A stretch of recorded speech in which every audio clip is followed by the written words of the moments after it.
The USC Trojans have been making a massive effort to build that Trojan wall yet again around Los Angeles, keeping all Southern California recruits home. That has not changed for a pair of defensive backs from the local area. Let's get into it.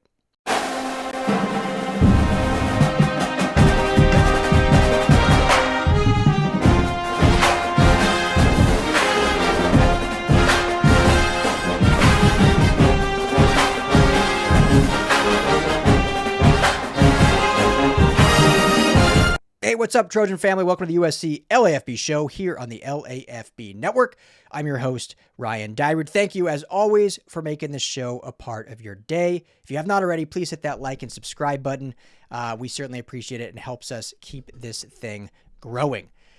If you tuned in last night from the Dyrud Dojo after Wednesday practice, I broke down how USC is working very hard behind the scenes to potentially flip Mater Dei star receiver Caden Dixon-Wyatt from the grasp of the Ohio State Buckeyes. Nothing has happened or is imminent, but as I said in that video, things are trending and it is an actual possibility where nothing felt like even remotely close to happening a couple of months ago. So we will keep you posted on that and how that happens. But today I wanted to talk about two of Caden Dixon-Wyatt's teammates on the defensive side of the ball, and that is, of course, Danny Lang and Aaryn Washington, both defensive backs for the Elite Monarchs and playing in the playoffs, not as we speak right this second, but in the midst of a playoff run to see what Mater Dei can do. So Danny Lang is a kid that I think has been trending towards Ohio State, has been kind of at the forefront of his recruitment. USC has not gone away. USC has continued relentless pursuit. He was at the USC-Michigan game. Obviously, that was a huge game for recruiting, huge game for this season. He was also in attendance just last week at the downpour at the Collie against Iowa in a big win there. Now, Rivals and Adam Gorney just released some intel saying, quote, "He's favoring SC right now," a source said. "He talks a lot about SC now. Ohio State is still there, but he talks about SC a lot." So it certainly feels like USC is now in the driver's seat with Ohio State being right there and Oregon also lurking. The plan is, based on Adam Gorney's reporting, that Lang, after this Friday night's game, the Mater Dei that he will play, will head to Eugene to watch Oregon against USC. So I've said this a week ago or so. This is a home game for Oregon. They plan to host a lot of recruits. Now, so far their list is not as impressive as I would have thought. I don't mean that as a jab. It just isn't. However, some of the guys going, specifically a guy like Danny Lang, while this is a visit for Oregon, if USC can go into that environment, and even if they don't win, like I think they can win, and I'm getting them into my preview tomorrow. But even if they just hold their own, competitive, they look like a team to be reckoned with, like that is going to go a long way for even those recruits visiting the other school. That's the power you can have as the away team. You can kind of steal the spotlight. Now, if they go into Oregon and Eugene and win, I mean, that's a huge win that all those recruits will see them do. And that is why I've said all along, like, when you want to be a promoted program, you got to win every game at home, got to win every home game. You got to win every game you're favored in. And then if you're not favored, you got to steal one. So USC has won every game at home. They lost to Illinois, which they were favored in. That was the bad loss. They were road dogs at Notre Dame, and they're going to be road dogs at Oregon. If they can steal one of those, not only trending up for this season, but things trending up for the recruiting path. So Danny Lang, I think, is extremely underrated. Rivals has him, he's listed as a safety. I think he can play all over. He's a real versatile defensive back, as I've said all along, like Dan Lynn in the system. They view guys as defensive backs, not corners and safeties, until they're on campus and they can move and interchange guys and then get them set within their system. So recruited as a defensive back, but he's listed by Rivals as the 22nd ranked safety, just a 3-star by Rivals. 4-star by 24/7. They have him ranked as high as 9th. So I talked earlier in the week when I did the updated rankings for both 24/7 and 300, some big discrepancies there.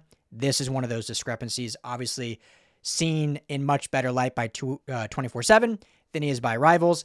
If you watch the kid play, if you've watched Mater Dei at all, kid's a baller. Kid is a baller. 6 foot, 160, 170. He would be a huge get for USC in a 27 class that is probably only going to take 4 defensive backs. 2 safeties, 2 corners, however you want to look at it, 4 total defensive backs. I've said all along, Duve Williams, I think, is going to be one of those. Honor Falave Johnson is trending right, so there's 2. Danny Lang could potentially be the 3rd, and he would be a great one at that. Has met now with Chad Bowden, got some individual time with him, so that relationship has been forged with not just Lang, but also his family. So once Bowden and his staff are highly involved, things tend to go well for USC recruiting. So we'll keep you posted on that. But yeah, Lang should be, we'll see if there's any update, obviously, depending on how his game goes tomorrow, but should be up in Eugene to watch the Trojans play. We'll call it like that. He's up in Eugene, but he's watching the Trojans play. Let's go with that. As far as Aaryn Washington is concerned, like Lang, he was at the USC Michigan game, also trending in a right way. He just dropped his top 5, which includes Alabama, Nebraska, Ohio State, Washington, and USC. So him and Lang both big on Ohio State and USC, and then obviously Washington has a few other schools in the mix. He told our friend Scott just recently in an interview, I mean, it feels like home. It is home, but you just walk in and they just take care of you. Like you're good in there. It's just all around good. I just feel like we have a good relationship with them and we're comfortable around them. They're comfortable around us. It's home, so it kind of makes me think, why would I leave home? But then again, I got to keep my options open. So again, long ways away, 27. I don't expect Washington. Well, he's actually announcing his commitment on January 10th. So we still have well over a month of his recruitment going on. And then when he even commits in January, that's still a year almost until signing day the following December. So a ways to go for now. They have him listed as the rivals, that is, has him listed as the 9th overall ranked corner. So, highly rated cornerback, 4-star. 24/7 has him as the 8th overall ranked. 9th was the Rivals industry ranking. 6 foot, 165 is what Rivals listed him as. So just another talented kid in this Mater Dei defense that has a lot of dominant players. So we'll see what the continuation is in that. We'll see if they are able to get him to a visit maybe for the final game against UCLA. I expect a massive list for this final game at the Coliseum next week when USC hosts UCLA for the Victory Bell game. It's kind of their last big opportunity, obviously, being the last game of the season. And, an opportunity to have everyone in the LA area at the Coliseum for hopefully what is another opportunity to play into the playoff game if they win this game up in Eugene. Final note, Quentin Hale. So I talked last night, if they are able to get this flip for Caden Dixon-Wyatt, that is a massive receiver class for 2026. I don't think they'll need to push anyone out. I think that's one of the questions is, hey, if you get him to flip, are they going to kind of push one of their current commits out, whoever that may be?